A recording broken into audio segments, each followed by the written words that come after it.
Gauss theorem जो चल रहा था लेसन, गॉस की प्रमेय, इसमें लास्ट हेडिंग जो है आज हम बताएंगे, आवेशित गोली चालक के कारण वैद्युत क्षेत्र एक समान रूप से आवेशित, एक समान रूप से आवेशित, एक समान रूप से आवेशित चालक, एक समान रूप से आवेशित गोली चालक,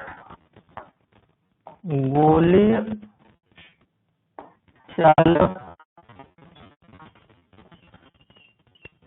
के कारण वैद्युत क्षेत्र, के कारण वैद्युत क्षेत्र। गोली चालक का मतलब ये चालक है, कंडक्टर है। गोली चालक के कारण वैद्युत क्षेत्र की तीव्रता ध्यान देंगे। इसके लिए मान लेंगे, माना कि एक कैपिटल आर त्रिज्या का कोई गोली चालक है, माना कि कैपिटल आर त्रिज्या का गोली चालक, और इसके केंद्र पर मान लेते हैं क्यू कूलम का आवेश, तो आवेश एक समान रूप से इसकी सतह पर वितरित हो जाएगा। तो इस गोली चालक के कारण जो वैद्युत क्षेत्र होगा, इसके लिए ध्यान देंगे। तो ये गोली चालक के बाहर, गोली चालक के अंदर और गोली चालक के पृष्ठ पर। तो पहले देखो गोली चालक के बाहर, गोले के बाहर ध्यान देंगे, गोले के बाहर। तो गोले के बाहर जब देखेंगे वैद्युत क्षेत्र, तो ध्यान दो, माना कि Q से स्मॉल r मीटर की दूरी पर एक बिंदु यहाँ P लिया गया है, जहां पर हमें E का पता करना है। तो देखो ये, अब चूंकि स्मॉल r मान लेते हैं, इस गोली चालक के केंद्र से स्मॉल r मीटर की दूरी पर एक बिंदु P लिया गया है, जहां पर हमें इलेक्ट्रिक फील्ड देखना है। तो गोली चालक के बाहर मतलब small r is greater than capital R। देख रहे हैं, small r is greater than capital R। तो इस बिंदु P से होता हुआ इस गोली चालक के चारों ओर एक काल्पनिक गॉसियन पृष्ठ लेंगे, बेलनाकार काल्पनिक गॉसियन पृष्ठ लेंगे, और इस पृष्ठ पर एक छोटा सा अवयव, पृष्ठ अवयव लेंगे dA, पृष्ठ अवयव dA, और ये Q आवेश के कारण r मीटर की दूरी पर वैद्युत क्षेत्र उत्पन्न हुआ है, वेक्टर A। तो पृष्ठ अवयव dA से गुजरने वाला वैद्युत फ्लक्स ध्यान देंगे, पृष्ठ अवयव dA से गुजरने वाला वैद्युत फ्लक्स, से गुजरने वाला वैद्युत फ्लक्स। तो गुजरने वाला जो वैद्युत फ्लक्स होगा, और ये वैद्युत फ्लक्स होगा d फाई। वैद्युत flux d phi equal to बताया गया था कि vector E dot vector dA होता है। क्योंकि वैद्युत क्षेत्र E और क्षेत्रफल वेक्टर के बीच का एंगल 0 है, तो यार d फाई इक्वल्स टू हम E dA cos 0 भी लिख सकते हैं, E dA cos 0। तो cos 0 का मान तो होता है 1, d फाई इक्वल्स टू हुआ, d phi equal to E dA हुआ। देखो संपूर्ण पृष्ठ से गुजरने वाला कुल वैद्युत फ्लक्स क्या होगा, संपूर्ण पृष्ठ से गुजरने वाला कुल वैद्युत फ्लक्स। तो गुजरने वाला कुल वैद्युत फ्लक्स, कुल वैद्युत फ्लक्स होगा फाई इक्वल टू होगा क्लोज्ड इंटीग्रल E dA। इसमें चूंकि E का मान तो जानते हैं क्या होगा, तो E तो हमें ज्ञात करना है, परंतु गॉस की जो प्रमेय है, गॉस की प्रमेय से ध्यान देंगे, या अभी हम गॉस की प्रमेय नहीं लगाएंगे, अभी ध्यान दो, या इसको हम लिख सकते हैं electric flux phi equal to E close integral dA। और चूंकि ये क्लोज इंटीग्रल जो dA होगा, गोले का वो संपूर्ण पृष्ठ क्षेत्रफल होगा, और ये बराबर होगा 4 पाई स्मॉल r स्क्वायर। ये गोले का संपूर्ण पृष्ठ क्षेत्र, गोले का पृष्ठ क्षेत्रफल। अब इसमें देखो कि electric flux phi equal to E, और इसके जगह पर तो हो जाएगा 4 पाई r स्क्वायर। गॉस की प्रमेय से जानते हैं कि फाई बराबर क्या होगा, गॉस की प्रमेय से फाई E बराबर हुआ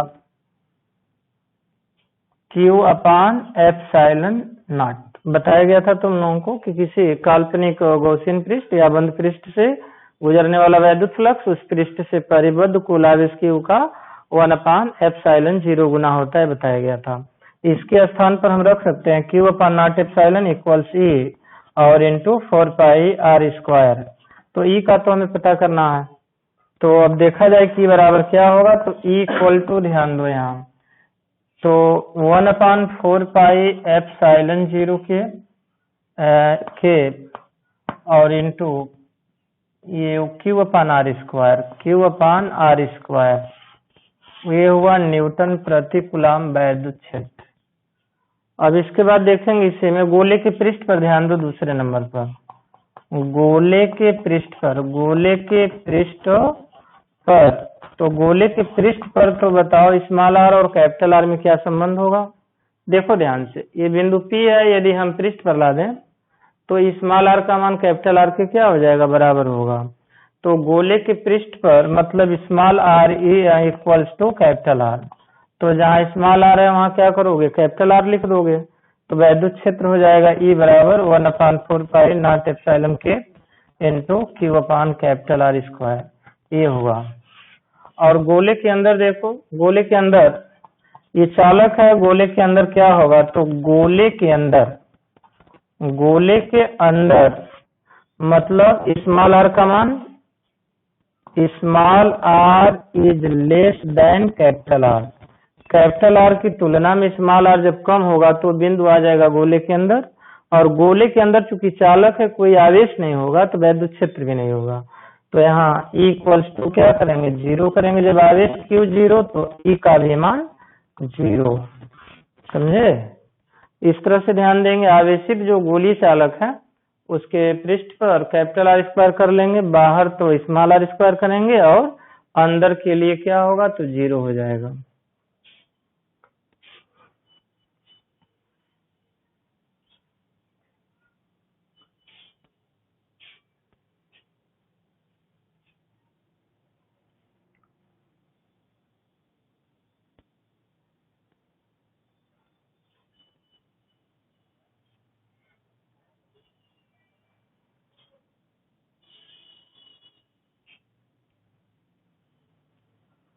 अब इसके बाद ध्यान देना, एक समान रूप से आवेशित अचालक गोलीय कोश, आवेशित अचालक गोलीय कोश, अचालक गोलीय कोश, अचालक गोलीय कोश के कारण वैद्युत क्षेत्र की तीव्रता, तो गोले के बाहर तो वही होगा, गोले के पृष्ठ पर भी वही होगा, लेकिन अंदर की बात है तो अंदर वो नहीं होगा। तो ध्यान देंगे, बिल्कुल विशेष ध्यान देना, जैसे फार्मूला देख रहे हैं गोले के पृष्ठ पर वही रहेगा, बाहर भी स्मॉल आर कर लेंगे, लेकिन गोले के अंदर थोड़ा सभी लोग विशेष ध्यान देकर समझना कि गोले के अंदर के लिए क्या होता है। ये मान लिया जाए कि ये गोला एक है, अचालक है, नॉन कंडक्टर है, ये गोला अचालक है, नॉन कंडक्टर, और इसके केंद्र पर क्यू कूलम्ब का आवेश रखे हैं, तो ये आवेश जो होगा एक समान रूप से इसमें वितरित होगा। तो इससे स्मॉल आर मीटर की दूरी पर ये जो आवेश होगा तो त्रिज्या स्मॉल और बाहरी पृष्ठ की त्रिज्या होगी कैपिटल आर। इसमें देखो ये जो आवेश है क्यू डैश मान लेंगे, क्योंकि आवेश जो होता है चालक के अंदर एक समान रूप से वितरित हो जाता है, लेकिन चालक में अंदर आवेश नहीं रहता, वो पृष्ठ पर एक समान रूप से फैल जाता है। अंतर यही है चालक अचालक में। तो गोले के अंदर की बात है, तो गोले के अंदर वैद्युत क्षेत्र, गोले के बाहर, गोले के पृष्ठ पर थोड़ा सा अंतर होगा गोले के अंदर।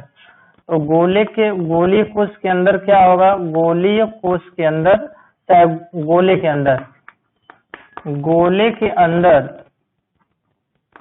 इसमें देखो, गोले के अंदर जब देखेंगे तो गोले के अंदर एक बिंदु हम लिए हैं P, जो Q से O से कितनी दूरी पर है, तो R मीटर की दूरी पर है। यहाँ पर हमें क्या देखना है, तो वैद्युत क्षेत्र देखना है।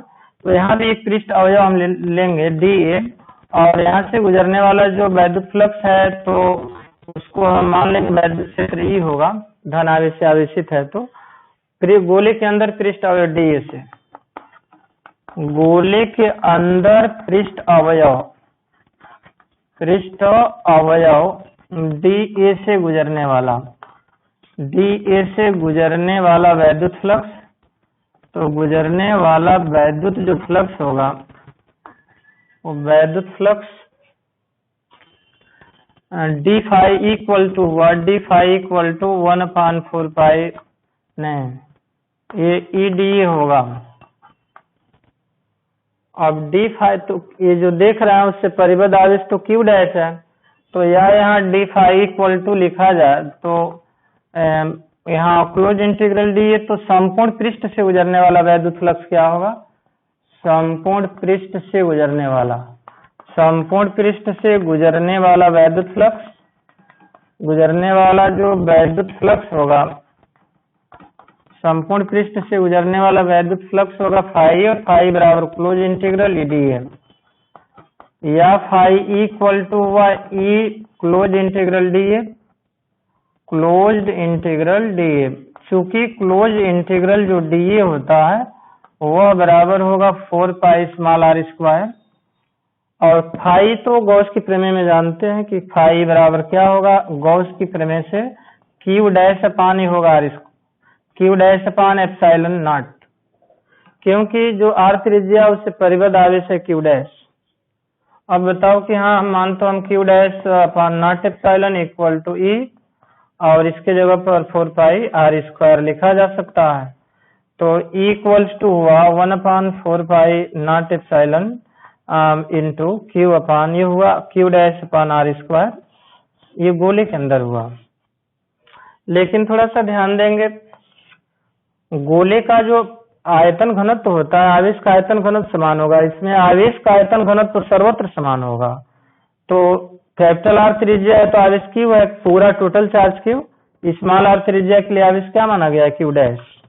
तो गोले का आयतन जो घनत्व होता है, आवेश आयतन घनत्व, आवेश आयतन घनत्व, आवेश आयतन घनत्व, ये आयतन आवेश बटे आयतन होता है, तो Q डैश जब लेंगे तो 4 बटे क्या होगा, 3 पाई स्मॉल r क्यूब हो जाएगा, और ये बराबर हुआ Q अपान 4 बटे 3 पाई कैपिटल R क्यूब होगा, 4 बटे 3 पाई से तो कट जाएगा, क्या बचा, तो Q डैश इक्वल टू हुआ QR क्यूब अपान कैपिटल R क्यूब, ये हुआ, और यही मान रखा जाए वहां Q डैश की जगह पर। यह मान, ये मान रखने पर होगा, ये मान रखने पर ध्यान देंगे, ये जो Q डैश देख रहे हो ना वही Q स्मॉल r क्यूब अपान कैपिटल R क्यूब रखेंगे, रखने पर E इक्वल्स टू हुआ 1/4 पाई नॉट एप्सिलॉन के, चाहे यहाँ के जगह पर 1 भी लिख सकते हैं, Q डैश के जगह पर Q स्मॉल r क्यूब अपान कैपिटल R क्यूब और इंटू स्मॉल r स्क्वायर, इससे घात कट जाएगा, कट गया। अब देखो आवेश का जो आयतन घनत्व होता है, आवेश का आयतन घनत्व रो बराबर होता है, रो नहीं सिग्मा, ये रो बराबर होगा आवेश Q अपान आयतन 4/3 पाई कैपिटल R क्यूब, होगा कि नहीं होगा। लेकिन यहाँ देख रहे हैं Q तो यहाँ है, यहाँ 4/3 नहीं है पाई, पाई R क्यूब तो हम लिख सकते हैं यहाँ, लेकिन वहाँ है नहीं वो, तो 4/3 क्या करें, यहाँ जब बटा 4/3 करेंगे तब तो लिखेंगे 4/3, तो यहाँ बटा 3 है तो मान में अंतर न होने के लिए ऊपर 3 से गुणा करना पड़ेगा, मतलब यही गुणे हम 3 कर दें तो मान में कोई अंतर नहीं आएगा। इसलिए हम आवेश का जो आयतन घनत्व तो उसके पदों में भी वैद्युत क्षेत्र हम दिखा सकते हैं, तो आवेश के आयतन घनत्व के पदों में वैद्युत क्षेत्र क्या होगा, तो यहाँ 3 से यहाँ और यहाँ गुणा कर देंगे। अब बताओ वैद्युत क्षेत्र इक्वल टू हुआ 1/4/3 पाई, और ये हुआ R क्यूब तो लिखा जा सकता है, और Q है तो यहाँ Q भी लिख लो। अब क्या बचा ऊपर, तो यहाँ केवल स्मॉल r, और नीचे क्या बचा, तो यहाँ केवल ये 3 नॉट एप्सिलॉन, देख रहे हैं 3 नॉट एप्सिलॉन। अब ये Q अपान 4 पाई R क्यूब के जगह पर हम रो लिख सकते हैं आवेश का आयतन घनत्व, या वैद्युत क्षेत्र की तीव्रता E बराबर हुआ रो इंटू R अपान 3 एप्सिलॉन हुआ। इसको लिख लो, गोले के अंदर ये होगा और गोले के बाहर और पृष्ठ पर तो वही सूत्र होगा जो अभी हम तुम लोगों को बताए हैं। आज ये लेसन समाप्त हो जाता है। कल इस लेसन का न्यूमेरिकल क्वेश्चन लगा कर आना होगा। क्वेश्चन सॉल्व करेंगे, जो नहीं आएगा उसको हम कल बताएंगे। इसको आप कर लो।